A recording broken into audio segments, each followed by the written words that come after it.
terus, efisien. Sebab kita perlukan speed, laju. Betul tak? Perlukan speed, laju. Sebab ada orang dia nak quality video, fuck quality. Kita nak quantity. Tak? Setuju? Tapi aku setuju dengan dia.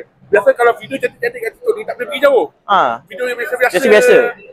Yang paling penting value dia. Adakah video tu memberi kesan pada emosi orang? Ada ilmu ke tak? Itu paling penting. Setuju tak? Sebab kita terlampau fokus pada kuantiti, subtitle aku subtitle aku tak check balik pun. Post terus. Boom boom boom boom boom. Yang Facebook tu kau punya juga kan? Yes. Facebook ada, Instagram ada, semua social media kita ada. Tapi Petrot ni hebat lah. Sebab dia ilmiah. Dia tak ada buku healing kan? Bagus lah. Kita healing yang benda lain kan?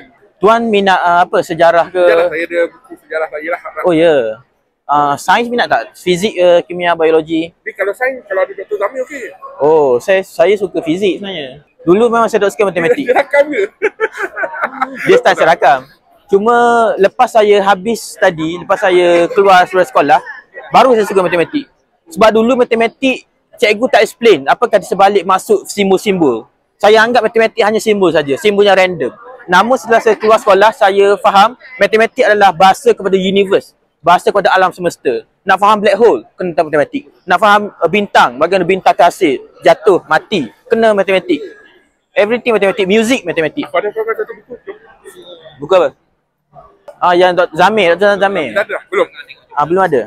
Tolong. Aku ada. Ya, terima kasih. Terima kasih tuan. Terima kasih. Saya tanya. Sebab aku rasa kau memang minat matematik ni. Minat. So dalam ni dia ada cerita lah pasal tu.